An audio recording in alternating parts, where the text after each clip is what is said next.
I think this phase right here is a big part of the team building process. So we're right after the season, took some time off, came back to work, evaluated our own team. That's the first part of the process, where we at with our own team.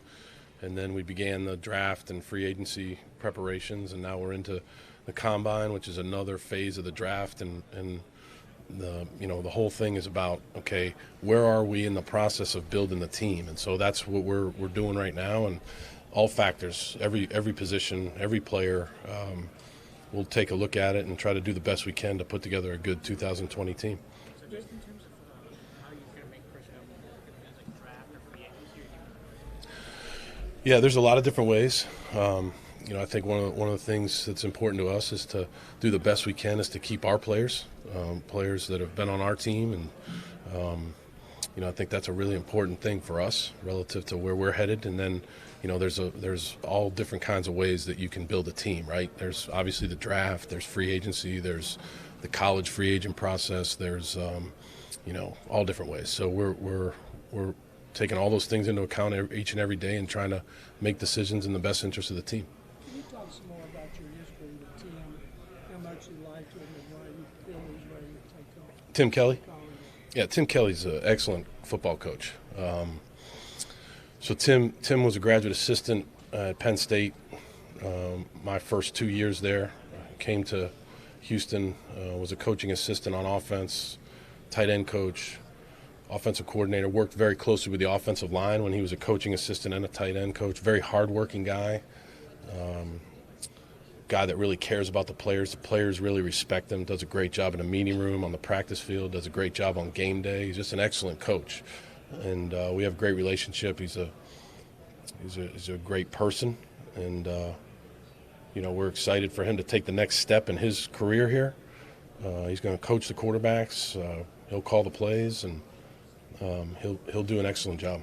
Bill, I know the season was a bit successful, but it had a disappointing end. Yeah. Do you feel like you guys are still not that far off of being contenders, especially considering how young you are? I think every year's different. I definitely think every year's different. I think that we feel really good about, obviously, Deshaun Watson. We feel really good about a lot of the players around Deshaun on offense. We feel good about where we are on defense, but we also know that there's a lot of things that we have to work on, right? And we know that 2020 will be definitely a different year than 2019. None of us like the way it ended, but we have to move on. We have to move on to this process of building our team for 2020, have a really good off-season program, which is very important, and then proceed into training camp. So we're really early in the process of building our 2020 team, but we're excited about where we are right now. How's your relationship with Deshaun grown over time? Deshaun and I, I'll let him speak for his side of it, but I love the guy. He's an excellent football player, but he's an even better person. He cares about his teammates. He cares about being as good of a player and a teammate as he can be every single day. He tries to get better every day. He's a very smart player. He's gotten better and better. He's improved every single year. And, we obviously feel very good about and very fortunate to have him on our football team. I think having that position, as we all know, is very important, and we feel like we have an excellent player there. What's that? Jack's title is Executive Vice President of Football Operations. He does a lot of different things. He's involved with me on the personnel side. He's involved with me on the salary cap. He's involved with medical equipment, video. We do a lot of things together. Jack and I do a lot of things together. We spend a lot of time together. He's a great person, great guy to work with, very, very bright guy. Hopefully everybody gets a chance to meet him someday. But he's been an excellent addition to the organization. Kevin Anthony Weaver instead of Romeo, considered he's been with Romeo all that time. How does he assert himself? Is Rabel able to do that? Weave has a great presence. He was a former player and has coached for a long time. He's been in different schemes. He's done an excellent job with our D-line. He's been in front of the unit before because they divide up responsibilities during the week, so he's been in front of the unit before. He's very smart. the players have a lot of respect for Anthony, and he's going to bring a lot of different ideas and creativity to our defense. Feel really good about our defensive staff. We added Chris Rumpf, outside linebacker coach. He had been with Coach Saban at Alabama. He'd been with Coach Pruitt at Tennessee. And we made Danton Lynn the secondary coach. Feel really good about Danton. Danton's an excellent coach. And so we're excited about where we are staff-wise on that side of the ball. Bill, when did you know Anthony could kind of eventually get to this point? Yeah, I mean, obviously when you have guys on your staff, you spend a lot of time together, right? Especially, from, off-season program and then the end of July through, January, you spend a lot of time together. So Weave and I have spent a lot of time together talking about defense. I've interviewed Weave. I've talked to him about what he would do if he was ever the defensive coordinator, and he did a great job in those meetings. Very bright guy, has a really good grasp of the whole defense, not just the front, has a really good grasp of coverage in front and how it all works together. He's worked for some great guys, played for some great guys, Rex Ryan, Mike Pettin, defensive coaches that I would say are pretty damn good, and so he's learned a lot from them, and then he'll bring his own style to our defense, and I think the players will be excited about it. You talked a lot about how Deshaun Watson has improved as a player, but how has he improved with his vocality as a leader off the field with his younger team? Yeah, he's an excellent leader. I'd say first and foremost, he leads by example. He leads with his work ethic. He's out there every day at practice. He's in early. He stays late. He works in the weight room, takes care of his body.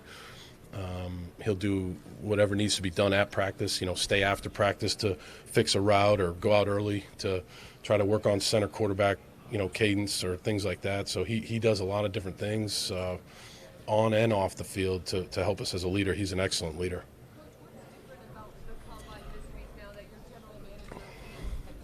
Not much. Not much. I think that we have a great team of people that have done, in my opinion, a great job of preparing us for the combine. So Matt Bazergan, James Lippert, those guys and all the college scouts, especially relative to this week, have done an excellent job of preparing us a week ago for this week. And we've had some good meetings.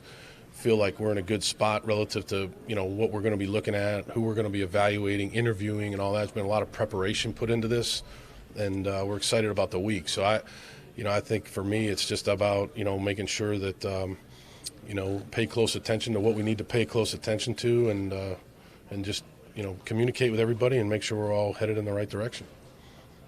Where are you at though, conversation-wise, with Laramie's people and Deshaun?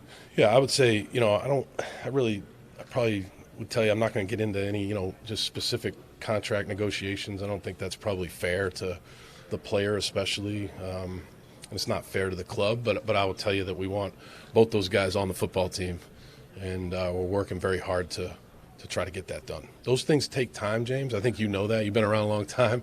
They don't happen overnight. Everything has to fit together relative to your team, your salary cap, what they're looking for, and but with those two players, Deshaun Watson and Laramie Tunsil, we want those guys on our football team for a long time. So, What qualities are key to having a corner be successful in the league today? it's a good question. I mean, I think that depends on where you're playing that corner. I think if you're talking about an outside corner, I think you've got to have a guy that has man-to-man capability. I think it's got to be a guy that obviously has the right skill set of body type, movement skills, ball skills, instincts, and the ability to tackle, the physical nature of the game, the way some offenses are, running the ball to the outside, the way some offenses are putting tight ends on the perimeter now. So I think it's a very difficult position that we're all trying to figure out. Who the best guys are to get on your football team that can do a lot of different things. I think the inside position is also a very valuable position, the slot corner. I think that we call it the star. That position is very important too, because that's a guy that, does a lot for you on the inside of the defense. Slot covering, slot receivers, doing different things within the front. So I think those are positions that we spend a lot of time talking about and trying to do as good a job as we can in evaluating them. Bill, on game day, you're not having to worry about play calling, you'll keep them change your game day well? I don't think it changes it too much. I think that one of the bigger changes would be between series. I've spent a lot of time with Deshaun and Tim on the offensive line, the running backs, the tight ends, wide receivers on the bench there before we go out for the next series. I think I'm not going to do probably as much of that. I think I'll do more about being able to focus on the whole game and how the game's being played and things like that. But I don't think it changes it too much. When you're building a roster and trying to project for now in the future, what are the challenges of like the quarterback position where rookie deals are pretty friendly, but then the quarterback market expansion has grown exponentially? Yeah, it's very challenging. You have to do as good a job as you can of making sure that you take care of your quarterback. I think that's important when you have a great young quarterback. But at the same time, you've got to have a team around him. So there's a lot of challenges to that. Not sure we have enough time to go through all that, but I think you have to have really good people in your organization that understand and can come up with creative ways to help those issues relative to putting a team together. It's not – everybody knows, and Deshaun Watson would be the first one to tell you, it's not about one player. It's about, a lot of players. So it's a process that takes a lot of time, a lot of good communication, and that's what that's part of our daily routine. What do you think about playing a 17th game? I thought about that in anticipation of maybe someone would ask me that question. I don't really want to get into all that. I don't know enough about it. I'm more involved relative to the coaches that I talk to on the rules side of things, but I don't know enough about it. Only I know what I've read, which is all rumor. Until there's a deal in place, I don't think it's really my role at all to talk about it. Bill, from facing Buffalo in the playoffs, how do you see that team deal with all the success in the last 2 years? Yeah, they have an excellent team. They have a very tough team. They have a team that plays great complementary football, a very physical team, very well-coached team, very disciplined team. Got a great young quarterback, got a great head coach in Sean. He does an excellent job. Got a really good coaching staff, strong guys on their staff. Know a couple of those guys. So they're doing an excellent job. I mean, that was a brutally hard game, that we were fortunate to win, and Buffalo's got a really good team. But where's Titus at in health? Doing well. Yeah, doing well. I would say that to put a timetable on it, I probably wouldn't be able to tell. I think he'll be able to do some things in the off-season program, though. Yeah, he's doing really well. He got married a couple weeks ago, so I don't even think he took a honeymoon. I think he went right back into the training room, rehab. But I don't know. I'm just kidding. But but no, he's doing really well. He's a great kid. We're glad he's on our team. Are you in favor of keeping the offensive interference rule the way it was last season? That's a good question. I think the whole goal for all of us, and when we go into these meetings, there are great people. There are some really bright minds in these meetings, both on the coaching side and on the officiating side and on the league side.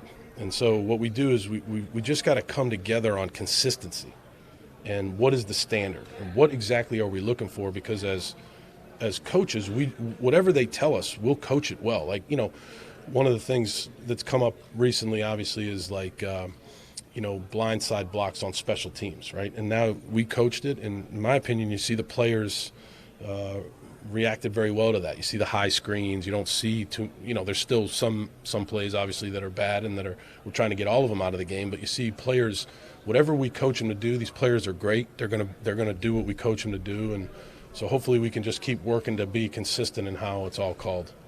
When you're looking at running backs, what are some of the qualities you look for? It seems like a lot of different styles of running backs. Yeah, there are different styles, and when you look at this draft, just in my opinion, I mean, I've watched some of the backs, and there's a lot of different styles of backs. You have big backs, you have 250-pound backs, you have backs that are smaller, really good in the passing game. So it depends on what you're looking for and how you categorize those players on your roster.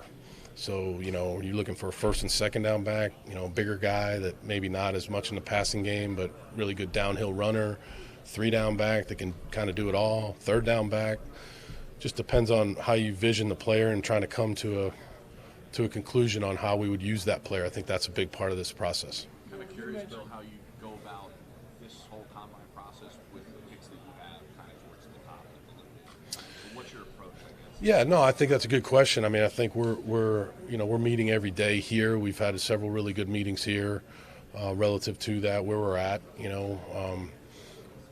We haven't even gotten close to putting a draft board together or anything like that. But we've had a lot of good meetings, strategic meetings about, what our picks are and, hey, this is the group of players that may be there, may not be there, those types of conversations. But we're way down the road from that. We're just kind of chipping away every day at those things. You mentioned one about improving the team all the way.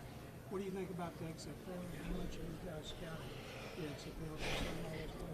Yeah, I think the XFL's been interesting to watch. I mean, some of the different rules, the kickoff rule, the 1-2 3-point, point after rule. Watch the Houston team. They're fun to watch. I mean, they have good quarterback. June's doing a good job with that team. I think it's a fun league to watch. I think I'm not sure that I would want the players being interviewed on a sideline in between series. I would probably not like that, and I definitely wouldn't want to be interviewed during the series. I'm sure you would like to see that, but no, I think it's been a good league, and I know Oliver Luck's doing a really good job. They got the right guy in charge of that league because he's such a good guy and cares about the game, and so it's been fun. It's been fun to watch. I think anytime football is being played, I think any coach would tell you that whether it's CFL, XFL, wherever it is, you're watching those games.